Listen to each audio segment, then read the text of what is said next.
अस्सलामुअलैकुम तलबा तालिबात। Second year का चैप्टर जो हमारे पास 7 चैप्टर है, आइसोमरिज्म हम देखने लगे जो कि इम्पोर्टेंट लॉन्ग है। The concept of isomerism is an important feature of organic chemistry. तो अब हम डिफ़ाइन करेंगे। तो जब लॉन्ग पेपर में लिखने लगे तो इसको पहले डिफ़ाइन करें, हेडिंग दे के डिफ़ाइन। 2 और more compounds having the same molecule formula. Molecule formula जो कि टोटल एटम्स बताता है कि एक मालिक्यूल के अंदर एटम्स कितने हैं, यानी कि उनके मालिक्यूल फार्मूला सेम है बट डिफरेंट स्ट्रक्चर फार्मूला, लेकिन उनका स्ट्रक्चर जो है एंड प्रॉपर्टीज़ जो है वो कंपाउंड की are said to be isomers, वो डिफरेंट है। तो इनको are said to be isomers and the phenomenon, वो दोनों एक दूसरे के आइसोमर्स कहलाएंगे। और ये जो अमल है, ये प्रोसेस जो है, फिनोमेन जो है, इसको आइसोमरिज्म कहेंगे। 2 और मोर कंपाउंड जिनका मालिक्यूल फार्मूला सेम हो और स्ट्रक्चर फार्मूला और उनकी प्रॉपर्टीज डिफरेंट हो तो उनको हम आइसोमर्स कहेंगे। और ये जो प्रोसेस है इसको हम आइसोमरिज्म कहेंगे। तो अब देखते हैं जी, the structure formula of a compound shows the arrangement of atoms. Structure formula arrangement दिखाता है हमें। कोई भी देखो ना, ये स्ट्रक्चर फार्मूला है तो ये अरेंज कर रहा है, बता रहा है कि ये हमारे पास एक बांड इधर मिथाइल ग्रुप लगा है, एक इधर लगा है, एक इधर लगा है, एंड बांड प्रेजेंटेड, और बांड बताता है कि इनमें कौन कौन सा बांड है। The simplest hydrocarbon to have structure of isomers is butane. सबसे सादा तरीन जो है ना ब्यूटेन के आइसोमर्स हैं। The alkane, methane, ethane and propane do not show the phenomenon of isomerism because each exist in one structure form only. ये एक स्ट्रक्चर में पाए जाते हैं। If we study the structure formula of butane और other higher hydrocarbon of alkanes family, we will observe that it is possible to arrange the atoms present in the molecule in more than one way to satisfy all valencies। तो हम observe करेंगे, arrange होते हैं कि atoms present in the molecule in more than one way to satisfy our valency, यानी कि carbon की valency 4 है ना, तो 4 बांड और हाइड्रोजन का एक बांड बनाओ, यानी कि उनकी वैलेंसी सेटिस्फाई होती है किसी भी स्ट्रक्चर फार्मूला में। This means that it is possible to have 2 or more different arrangements for the same molecule formula। इसका मतलब ये हुआ कि ये जो है ना, it is possible to have 2 और मोर डिफरेंट अरेंजमेंट, डिफरेंट दो से ज़्यादा अरेंजमेंट रख सकता है। कोई भी एक कंपाउंड जो है वो 2 या 2 से ज़्यादा अरेंजमेंट रख सकता है। For example butane molecule can have 2 different arrangement as represented by the following structure formula. ये एन बिटवीन भी है, स्ट्रेट चैन में है, लेकिन अगर दरमियान में लगा हुआ तो वैसो ब्यूटेन है। This fact has been supported by an experimental evidence that there are 2 compounds with different physical properties but with the same molecular formula C। हमारे पास जो ब्यूटेन है इसका 2 molecular formula सेम है, बल उसकी जो स्ट्रक्चर है वो डिफरेंट है। Isomerism is not only possible but common if the compound contain more than 3 carbon atoms. ये कोई इज़ नॉट ओनली, ये सिर्फ ये नहीं कि ये मुमकिन है बट कि ये कॉमन है, ये ऑर्गेनिक कंपाउंड में कॉमन है उनमें से जिनमें कार्बन की जो है ना वो 3 से ज़्यादा हों। As the number of carbon atoms in hydro, जैसे कार्बन एटम बढ़ेंगे number of possible isomers increase with rapidly. तो जैसे ही कार्बन एटम्स बढ़ेंगे वैसे ही जो है ना वो आइसोमर्स भी बढ़ेंगे उनके। ठीक होगा जी। तो the 5 carbon compound contain has 3 isomers when the number of carbon atoms increases to 30 the number of isomers amount to over 4 billion. तो ये 4000 जो है ना 4 बिलियन से भी बढ़ जाते हैं। टाइप्स ऑफ आइसोमरिज्म हम देखेंगे। Structural isomerism, the structure isomerism is not confined to the hydrocarbons only, in fact all classes of organic compounds and their derivatives show the phenomenon of structural isomerism. तमाम जो हैं organic compound की branches और their derivative जो है ना वो structural isomerism show करते हैं। Structural isomerism arises due to the difference in the arrangement of atoms within the molecule। एक मालिक्यूल के अंदर इनका स्ट्रक्चर फार्मूला जो है ना वो डिफरेंट होता है, लेकिन मालिक्यूल फार्मूला सेम है। लाइक अभी हम पीछे जो है ना वो ब्यूटेन की एग्जांपल देख चुके हैं। The structure isomerism can be exhibited in 5 different ways. ये 5 डिफरेंट तरीक़ों से ये जो है ना हम इसको अरेंज कर सकते हैं। मतलब अगर divide the chain isomerism, this type of isomerism arises due to the difference in the nature of the carbon chain. Chain isomerism, carbon chain यानी कि वो जो है ना वो नॉर्मल है, स्ट्रेट चैन है या ब्रांच चैन है, ऐसो ब्यूटेन लाइक कोई भी हो ना।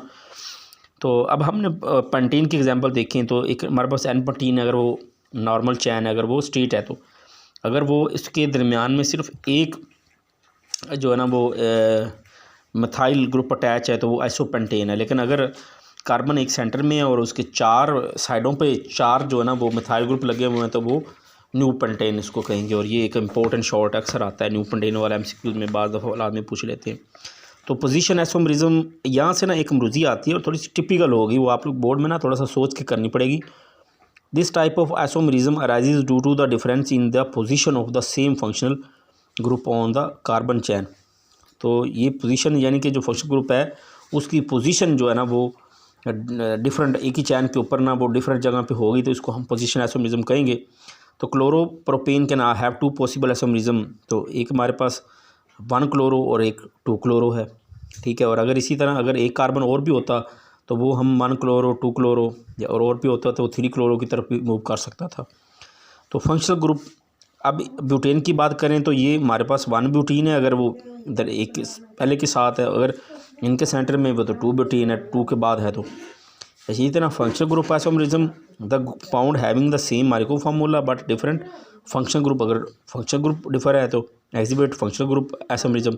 मॉलिक्यूलर फार्मूला सेम होगा, कार्बन एटम्स या हाइड्रोजन या जो भी साथ होंगे एटम्स पूरे होंगे, एटम्स वही होंगे, लेकिन वो उसकी जो फंक्शनल ग्रुप जो है ना वो बदल जाएगा। किसकी वजह से? एटम की रीअरेंज की वजह से। For example there are 2 compounds having the same molecular formula C2H6O but different arrangement of atoms. तो हमारे पास डाई मिथाइल ईथर और इथाइल अल्कोहल, देखिए इसमें C2 हैं, H जो है ना वो हमारे पास 6 हैं और O है। तो इसमें भी देखें हाइड्रोजन, अब भी कार्बन 2 हैं, हाइड्रोजन 6 हैं और ऑक्सीजन 1 है, लेकिन ये हमारे पास डाई मिथाइल ईथर की शक्ल में मौजूद है, ये हमारे पास इथाइल अल्कोहल की शक्ल में मौजूद है। और मेटामरिज्म की बात करें तो this type of isomerism rises due to the unequal distribution of carbon atoms on the either side of the functional group. ये हमारे पास O यहाँ पे फंक्शनल ग्रुप है, तो इन 2 के साइडों पे कार्बन एटम जो है ना वो डिस्ट्रीब्यूशन इनकी कि इधर कितने हैं, लाइक इधर थाइल है तो इधर थाइल है, या इधर थाइल हो इधर मिथाइल हो, तो इसकी अरेंजमेंट जो है ना कार्बन एटम्स फंक्शनल ग्रुप की साइडों में कितने हैं, इसको हम कहेंगे जी मेटामरिज्म। तो मिथाइल एंड प्रोपाइल ईथर है, मिथाइल एंड प्रोपाइल, तो यहाँ पे डाई, ये डाई मिथाइल है, डाई थाइल है, तो ये मिथाइल एंड प्रोपाइल ईथर है, तो ये गलत लिखा हुआ है, इसको ठीक कर लें, डाई थाइल ईथर है। For a ketonic compound having the micro formula C5H the O the following. अब इसके लिए लिखें ये डाई इथाइल कीटोन की शक्ल में भी हो सकता है, और ये जो है ना मिथाइल एंड प्रोपाइल कीटोन की शक्ल में भी, मिथाइल एंड प्रोपाइल, यानी कि एक तरफ मिथाइल और फिर एन प्रोपाइल। तो tautomerism this type of isomerism arises due to the shifting of proton from one atom to another in the, एक ही मालिक्यूल के अंदर, एक सेम मालिक्यूल के अंदर ज़्विटर आयन हमारे पास है, जिसमें एक कार्बोक्सिलिक एसिड अमाइन ग्रुप और एक H और एक R ग्रुप होता है, अल्काइल ग्रुप। तो उसी एक उसके अंदर हमारे पास शिफ्टिंग है प्रोटॉन की, मतलब H+ की शिफ्टिंग है एक ग्रुप से दूसरे ग्रुप की तरफ, एक ही मालिक्यूल के अंदर। तो देखिए यहाँ पे H हमारे पास जो है ना वो यहाँ से मूव करके यहाँ पे माइनस आ गया, तो यहाँ पे इधर आ गया, अब नाइट्रोजन पर पॉजिटिव चार्ज आ गया क्योंकि इसका एक बॉन्ड बढ़ गया, तो ये ज़्विटर आयन है। अब हमारे पास सिस ट्रांस आइसोमरिज्म और ज्योमेट्रिक आइसोमरिज्म है। तो 2 carbon atom joined by a single bond are capable of free rotation but it single bond होना तो उनकी रोटेशन आसान है, वो इजीली रोटेट कर सकते हैं। लेकिन बात आती है however when 2 carbon atoms are joined double bond, अगर 2 डबल बॉन्ड आ जाए तो फिर क्या होगा कि कैन नॉट रोटेट फ्रीली। देखिए अब एक बॉन्ड है तो उसको रोटेट करना आसान है, अगर बॉन्ड डबल हो गया तो फिर उसको रोटेट करना मुश्किल हो जाएगा। They can not rotate freely as a result the relative possibilities of the various groups attach to these carbon atoms get fixed and give rise to cis trans isomerism. अच्छा, such compounds which possess the same structure formula same है but differ with respect to the position of the identical groups in space are called cis trans isomers and the phenomenon is called cis trans or geometric isomerism। यानी कि उनका same structure formula है but differ with respect to the position of identical groups. Identical group यानी कि ये दोनों साइडों पे ग्रुप आइडेंटिकल हैं या नहीं है, ठीक है। तो इन ग्रुप्स की रिप्लेसमेंट की वजह से उनमें डिफरेंस होती है। sufficient condition for a compound to exhibit geometrical isomerism is the two groups attached to the same carbon must be different। तो ये बात ज़रूरी है, ये शॉर्ट में पूछी जाती है अक्सर कि ज्योमेट्रिक आइसोमेरिज्म के लिए कौन सी बात ज़रूरी है, क्या बात ज़रूरी है। तो जी डबल बाड जो है ना, एक तो हमने पीछे पढ़ा कि सिंगल बाड हो तो ईजी होता है, डबल बाड के लिए ट्रीट करना मुश्किल हो जाता है। तो उसके लिए हमारे पास अगर डबल बाड है तो अराउंड अबाउट 240 किलो जो पर मोल एनर्जी रिक्वायर्ड होगी, एक बात। और एक ये है कि must be carbon atom same carbon atom से दो डिफरेंट ग्रुप अटैच होने चाहिए। इधर देखो, इधर मिथाइल है तो इधर एच है, तो एक कार्बन एटम से butene can exist in the form of cis and trans. तो अगर ये दोनों एक साइड पे हों और दोनों एक साइड पे तो सिस, और अगर ये दोनों डिफरेंट अपोजिट पोजीशन पर हों तो वो ट्रांस कहलाएगा। इसी तरह 2 पेंटीन की बात करें तो ये हमारे पास देखो, इधर आप सेम है तो सिस है, और अगर ये ग्रुप जो है ना ये अपोजिट साइड पे लगे हुए हैं तो ये ट्रांस हो। इसी तरह 1 ब्रोमो, तो ये इन्होंने ब्रोनो लिखा हुआ है, गलत है। 2 क्लोरोप्रोपीन, तो 1 ब्रोमो 2। अब इसमें भी देखो, अब हेलोजन ग्रुप एक साइड पे हैं तो वो सिस हैं, और हेलोजन ग्रुप डिफरेंट साइड पे हैं, अपोजिट साइड पे हैं तो वो जो है ना वो ट्रांस हो गया। तो in the cis form the similar groups lie on the same side, similar group lie on the same side of the double bond, whereas in the trans form similar groups lie on the opposite sides of the double bond. The rotation of the 2 carbon atoms joined by a double bond could happen only, rotation तब भी only possible है if the pi bond break, pi bond टूटे तो। The ordinary cost to much energy making geometrically isomers possible। तो student इसमें से बस एक डिफाइन याद करते हैं कि ज्योमेट्रिक आइसोमेरिज्म आ जाए, सिस ट्रांस आइसोमेरिज्म, या सिस आ जाए या ट्रांस आ जाए। लेकिन एक इसमें छुपा हुआ शॉर्ट इंपॉर्टेंट क्वेश्चन है, पूछते हैं कि what are the necessary condition for the cis trans isomerism या ज्योमेट्रिक आइसोमेरिज्म। तो हमने 2-3 पॉइंट डिस्कस कर लिए हैं। एक हमने ज़रूरी ये पॉइंट हो गया कि सफिशिएंट कंडीशन फॉर कंपाउंड क्या है कि एक कार्बन आइटम के साथ 2 ग्रुप डिफरेंट अटैच होने चाहिए। एक हमने ये अटैच कर लिया है कि अगर डबल बॉन्ड है तो वो तभी पॉसिबल, डबल बॉन्ड टूटेगा, पाई बॉन्ड टूटेगा।